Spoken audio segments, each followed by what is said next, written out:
Halo semuanya, kembali lagi dengan channel diskusi balapan. Jadi hari ini saya mau buat video mengenai bahasan balapan F1 di Qatar ya, kemarin. Dan ini cukup uh, chaos banget, banyak penaltinya, banyak dramanya dan lain-lainnya. Jadi kita langsung mulai aja bahas uh, untuk balapannya. Jadi dimulai dari startnya, uh, George Russell yang terdepan, yang pole position, meskipun yang seharusnya pole position tuh Max, cuman Max dihukum mundur satu grid penalti karena dianggap driver unnecessary ya, maksudnya dianggap slowly saat cooldown lap. Jadi dia Max itu dianggap berbahaya menghalangi George kualifikasi meskipun hanya saat cooldown lap ya. Jadi George itu nggak ngepush tapi dianggap membahayakan George yang ada di belakangnya, sehingga Max harus dihukum mundur satu grid dan harus start di posisi kedua. Dan ini cukup kontroversial, lagi-lagi ini benar-benar jarang terjadi ada pembalap mundur satu grid gitu ya. Biasanya kan kalau ketika pembalap lagi nge-push di belakangnya, ketika lagi flying lap, itu lagi nge-lap, biasanya cuma dihukum reprimand gitu kan, dihukum peringatan aja tuh, denda. Cuma kali ini dihukum satu grid penalti. Dan terakhir kali itu di tahun 2016 ya, ada mundur satu grid penalti, yaitu Nico Hülkenberg waktu di Jerman. Tapi itu bukan karena dia menghalangi pembalap, tapi itu karena uh, timnya salah memasang set ban ketika kualifikasi. Jadi harusnya bannya yang harusnya diberikan ke Pirelli setelah free practice 3, tapi malah dipakai saat kualifikasi. Dan akhirnya Nico Hülkenberg juga waktu itu dihukum mundur satu grid. Dan ya, cukup kontroversi. Menurut kalian gimana dengan hukum Max yang menurut saya agak konyol, dan juga harusnya nggak dimundur satu grid sih, harusnya didenda atau di peringatan keras aja sih. Oke, kita lanjut. George start terdepan, dan di tikungan pertama George kehilangan dua posisi dari Max dan Lando. Max luar biasa start meskipun nomor 2 dari dirty grid ya, makanan agak kotor. Dia bisa startnya bagus dan bisa mencuri menyalip George. Dan Lando luar biasa juga, start dari posisi 3 bisa menyalip George juga. Dan ada insiden juga setelah itu, safety car ya, karena insidennya antara Franco Colapinto dan juga Esteban Ocon. Dan kalau kalian lihat dari replay, itu bermula ketika Nico Hülkenberg yang bisa dibilang start, dia agak melebar. Dan dia juga kalau lihat dari replaynya ya, dia juga agak mau menghindar dari Albon, yang Albon juga ngambil dari sisi terlalu dalam, sehingga mungkin Hülkenberg agak kaget atau mau menghindar dan spin, karena juga di luar track itu kotor ya. Dan sehingga Ocon yang di pinggir di luar track, di luar racing line, juga kena kontak dengan Hülkenberg. Dan juga Ocon mengenai Franco Colapinto yang juga ada di luar track. Ini bukan di luar racing line, tapi dari luar track, yang menghindar dari chaos itu. Dan ya, akhir Ocon dan Colapinto harus out karena kerusakan bannya ya, kelihatan suspensinya patah. Colapinto juga kena sidepodnya kalau kalian lihat. Dan Hülkenberg masih bisa lanjut balapan meskipun kena puncture di ban belakang kirinya, dan harus kembali ke pit stop dan bisa melanjutkan balapan. Lalu juga ada insiden antara Albon dan Lance Stroll ya. Kelihatan dari replay, Stroll agak terlalu melebar sedikit dan Albon udah bentar di racing line dan mereka bersenggolan dan dua-duanya spun, dan Albon dihukum 10 detik Stroll dihukum 10 detik penalti. Dan insiden Hulkenberg itu nggak dihukum sama sekali ya, karena racing incident, karena ketika start dan ya, lalu safety car selesai di lap 4 dan dilanjutkan untuk lap 5, dan lagi-lagi ada insiden antara Liam Lawson dan Valtteri Bottas ya. Lawson spin dan Bottas melebar sehingga kehilangan satu posisi dari teammate-nya, jauh nyalip Bottas dari karena senggolan dengan Lawson. Dan kalau lihat dari replaynya nih, Habilin Lawson side by side sama Bottas, dan kelihatan sekali Lawson agak melebar, ngambil dari sisi luar, terlalu luar racing line, yang kita tahu itu kotor, racing line kotor berdebu, dan sehingga dia spun dan menyenggol Bottas. Tapi untungnya dua-duanya bisa melanjutkan balapan tanpa ada kerusakan sama sekali. Lalu kita lanjut ke lap 30 nih, dan dimana spionnya mobil Alex Albon yang sebelah kanan itu patah dan berterbangan ke sirkuit, ke track, sehingga memunculkan double wave yellow ya, yang sempat bingung sekali, double wave yellow green flag, double wave yellow green flag kalau kalian nonton, dan itu cukup mengagetkan kita.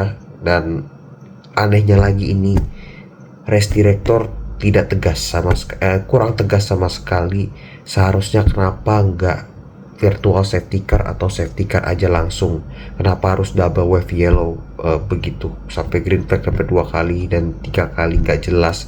Dan satu lagi itu juga nggak diambil serpihannya, nggak diambil, spion Albon yang patah tuh nggak diambil sampai dampaknya di lap sekitar 2 lap atau 3 lap setelahnya, Valtteri Bottas yang mau di unlap oleh siapa nih, Leclerc, mau nggak mau harus agak menepi ya biar minggir karena blue flags, dan Bottas gak ngeliat sama sekali serpihan kaca spionnya si Albon, sehingga melindas dan pecah spionnya Albon, serpihannya berserakan kemana-mana sampai ke racing line juga kalau kalian lihat. Dan dampaknya di lap berikutnya Lewis Hamilton kena puncture, dan juga Carlos Sainz juga kena puncture. Dan baru setelah itu safety car-nya muncul, pembalap ke pit stop semua, karena pembalap rata-rata tuh belum ada yang pit stop ya, karena kita tahu ini tire degradation-nya juga dibilang cukup rendah ya, karena suhunya lebih dingin dari tahun lalu. Dan ya, akhirnya safety car karena insiden itu beberapa lap. Dan ya, ketika safety car in this lap, tiba-tiba kita lihat tahu Perez tiba-tiba turun posisinya, dan kita lihat ternyata Perez udah stop di track ya. Dan kalau kalian lihat di replay, tiba-tiba Perez kehilangan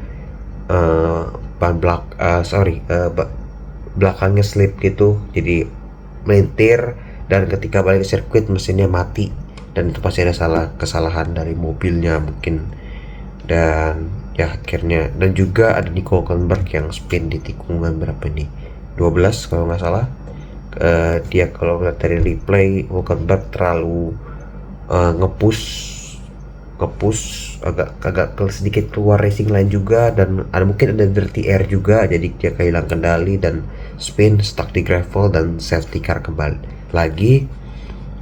Dan ya, tiba-tiba kalau kalian tahu, tiba-tiba sebelumnya Norris memang diinvestigasi karena tidak melambat saat double wave yellow, dan benar aja. Dan ini yang bikin kita kaget semua, bahwa Norris dihukum 10 second stop go penalty, bukan 10 detik penalty, tapi 10 second stop and go penalty. Jadi 10 second stop and go penalty adalah penalti ketika masuk pit lane harus ke pitnya 10 detik gak boleh 10 detik berhenti dan kembali lagi keluar pit, dan itu ya cukup makan waktu banget.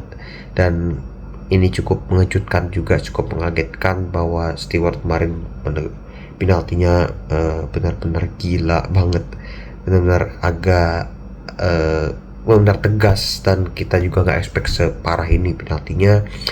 Norris harus dihukum 10 second stop and go penalti, dan terakhir kali itu di 2021 ya, kalau kalian tahu itu Nikita Mazepin sama Nicolas Latifi kena 10 second stop penalti, karena juga dengan kejadian yang sama, karena tidak melambat saat double wave yellow. Nah, mereka juga kalau nggak salah dihukumnya setelah balapan ya, jadi di convert jadi 30 detik penalti. Dan Norris harus lagi-lagi dari udah bagus nomor 2 dan punya ada sedikit chance buat menang, tapi dia harus kembali ke belakang karena hal tersebut. Dan ya kita lihat nih, ini bisa tayangin aja fotonya ya di lap 30 ini, di 30 yang saat tadi ada serpihannya mobil Albon terbang, spion mobil Albon terbang, kelihatan sekali di sebelah kiri itu ada bendera double wave yellow dan Norris gak respon. Dan ya lanjut, dan akhirnya balapan pun setelah itu kita selesai. Max berhasil menang. Ini luar biasa, Red Bull nggak dijagokan di sini. Max menunjukkan kelasnya, no mistake sama sekali, start bagus, bisa dibilang leading dari awal sampai akhir, nggak tersentuh meskipun Lando sempat memberikan perlawanan, tapi tetap nggak kejar karena Lando juga dapat 10 second stop penalty. Ini keren banget, luar biasa. Inilah seorang juara dunia, kelasnya udah beda dari yang lain.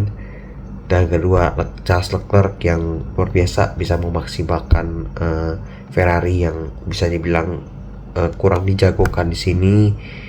Ketiga ada Piastri yang menyelamatkan tim McLaren lagi-lagi dengan meraih P3. Lalu George Russell posisi 4, dan ini juga sangat agak disayangkan sih harusnya Russell, karena stop terlalu awal, dan juga stop kedua harusnya dia pakai ban medium. Kalau dia pakai ban hard, dia tahu dia struggle, harusnya dia pakai ban medium. Kalau seandainya dia pun pakai ban medium, dia punya chance buat bisa podium.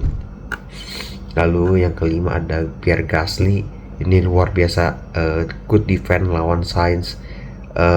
Konsisten Gasly ini hebat, keren banget, konsisten, best of the rest lah bisa dibilang untuk papan tengah. Sainz apes,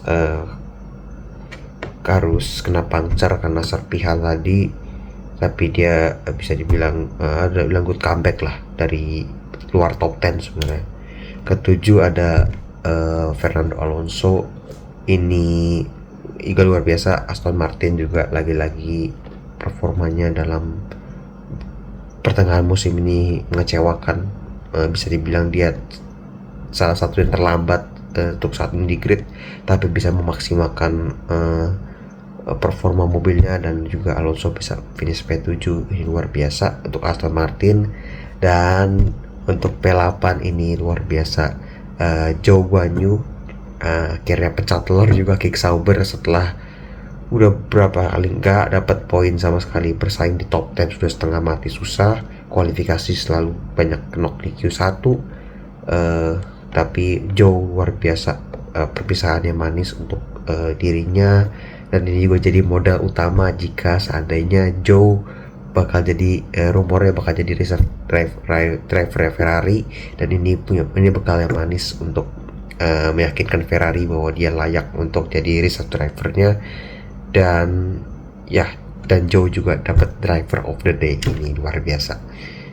Dan ke-9 ada Kevin Magnussen, lagi-lagi yang menyelamatkan tim Haas setelah battle hard lawan Yuki, lawan Albon, sampai keluar lead lintasan, sempat senggolan sedikit sama Albon, yang sampai Albon dapat 10 detik penalti ya, dapat stop 10 detik penalti akibat insiden dengan Magnussen tersebut. Dan Magnussen bisa P9 ya, meskipun ada sedikit kerusakan senggolan, tapi luar biasa. Dan 10 Lando Norris uh, ya dari paling belakang ya, karena harus ada penalti stop and 10 detik stop and go, dia bisa ngepush dapat 2 poin ya, 1+1, satu dari klasmen dari urutan poin, satu lagi dapat dari fastest lap. Dan sayang sekali Bottas B11 sangat disayangkan tidak dapat poin, dan juga Bottas satu-satunya pembalap musim ini yang balapan penuh yang nggak dapat poin sama sekali. Ini cukup menyedihkan, apalagi Bottas juga balapan terakhirnya juga musim ini. Tahun depan nggak tahu kemana, ada peluang mungkin jadi reserve drivernya Mercedes atau mungkin pindah ajang lain. Dan ya 12 Hamilton apes juga karena puncture, pace juga kurang. Tsunoda 13 Tsunoda, 14 Lawson juga up. Racing Bulls bisa dibilang paling lambat untuk kali ini di Qatar, sama sekali nggak punya pace. Awal doang Yuki sempat nge-push, sempat ada nyalip tapi lama-lama juga mundur lagi. Albon dapat penalti ya 10 detik, dan juga pit stop lagi kayaknya. Dan ya untuk Constructor Championship sebelumnya Russell juga dapat 5 detik penalti karena safety car infringement ya, pelanggarannya, tapi tetap P4 karena jaraknya dari Russell ke Gasly itu kalau nggak salah 7 atau 8 detik, itu jadi aman, tetap P4 Russell. Dan yang seru di klasmen adalah perebutan juara konstruktor musim ini ditentukan minggu ini ya, pekan ini di Abu Dhabi. Selisih antara McLaren dan Ferrari itu adalah 21 poin. Masih ada chance Ferrari buat ngejar, meskipun sulit ya di Abu Dhabi. Mungkin McLaren juga akan kuat, sama-sama kuat, tapi kita nggak tahu apakah ada kejutan atau mungkin McLaren yang akan mengunci. Dan untuk Red Bull sendiri ini cukup sulit ya, selisihnya sudah di 91 sekitar 50-an poin kalau nggak salah. Berapa nih kalian tahu? 50-an ya, 50 poin lah kurang lebih ya kayaknya nih. Jadi 59 poin kalau nggak salah nih, 481 dan 40. Kayaknya Red Bull udah nggak bisa juara konstruktor, tapi masih at least masih bisa untuk kunci P2 meskipun peluangnya kecil banget. Dan juga yang seru lagi adalah Alpine lawan Haas. Ini juga seru banget, siapa yang bakal ngunci di P6 klasmen ya. Meskipun Alpine plus 10 poin kemarin, Haas cuma plus 2, selisih poinnya sekarang Alpine berbalik unggul tambah 5 poin. Dan selebihnya Mercedes, Red Bull mungkin tetap di 3, Mercedes tetap di 4, Aston Martin 5, RB juga tetap di 8, Williams tetap di 9, dan Kick Sauber juga tetap di 10. Jadi ya seru, hanya perebutan juara dunia konstruktor McLaren lawan Ferrari, dan juga P6 konstruktor antara Alpine dan Haas. Dan juga mungkin satu lagi ya, perebutkan P2 klasmen pembalap antara Norris dan Leclerc karena jaraknya cuma 8 poin. Dan itu aja mungkin pembahasan kali ini. Jadi ya ini cukup kontroversi, dan ya saya sebelum sebutkan di awal juga bahwa Hamilton juga kena 5 detik penalti karena salah false start ya. Jadi kelihatan kalau kalian lihat nonton kemarin, Hamilton ketika masih start itu masih lampunya masih merah, dia udah agak jep gas, meskipun sempat ngerem dikit tapi tetap udah di luar kotak boxnya. Dan satu lagi Lewis Hamilton juga dihukum drive thru karena speeding in di pit lane karena melebihi kurang lebih dari 12 km ya, karena udah lumayan kencang itu di pit lane. Harusnya kan 80 km limitnya, tapi Hamilton tuh kalau nggak salah kemarin lihat di berita-berita tuh 92,5 km. Itu cukup bahaya di pit lane kalau terlalu ngebut. Dan ya gini itu aja pembahasan kali ini. Gimana menurut kalian balapan kemarin? Apakah race director benar-benar melakukan pekerjaan yang benar, atau ada beberapa hal yang menurut kalian itu nggak layak penaltinya atau apa? kalian komentar aja di bawah. Dan ya, sekian untuk pembahasan kali ini. Jangan lupa untuk kritik dan sarannya, jangan lupa untuk like, komen, dan subscribe. Sampai jumpa di video berikutnya. Bye bye.